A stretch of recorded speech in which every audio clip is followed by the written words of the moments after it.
Hi friend, कैसे हैं? उम्मीद करती कि अच्छे होंगे। मेरे यूट्यूब चैनल पर आप लोग का बहुत बहुत स्वागत है। यह सावन का महीना चल रहा है। भोलेनाथ की कृपा आप सब पे हमेशा बनी रहे। मैं एक सुंदर सा कजरी गीत गा रही हूँ। उम्मीद करती कि आप लोगों को बहुत पसंद आए। अगर पसंद आए तो भर भर के लाइक, कमेंट, सब्सक्राइब करें और मेरा कोई वीडियो शेयर जरूर करें। धन्यवाद। कलमिया मवा के हो करनवा पिया मोर जेलवा गईलैना। कलमिया मवा के हो करनवा पिया मोर जेलवा गईलैना। देतन ससुरु 60 रुपैया पिया के लेइत छोड़ाईना। अरे पियवा के लेइत छोड़ाईना। कैसे डकबू बहुत हूँ लंबी कचहरिया। कैसे ठोकबू सलमियाना।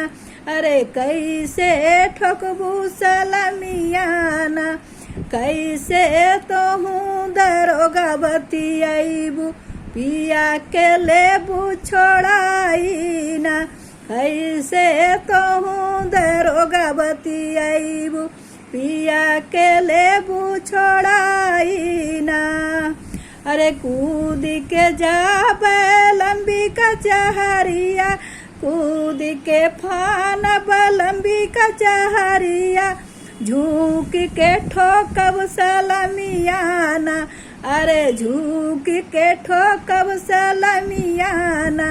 हंसी हंसी हम दरोगा बतियाईब पिया के लेबै छोड़ाईना। अरे हंसी हंसी हम दरोगा बतियाईब पियावा के लेबै छोड़ाईना। कलमिया मवा के हो करनवा पिया मोर जेलवा गईलैना। कलमिया मवा के हो करनवा सैया मोर जेलवा गई नैना। अच्छा लगे तो आप लोग लाइक और कमेंट जरूर करें। धन्यवाद।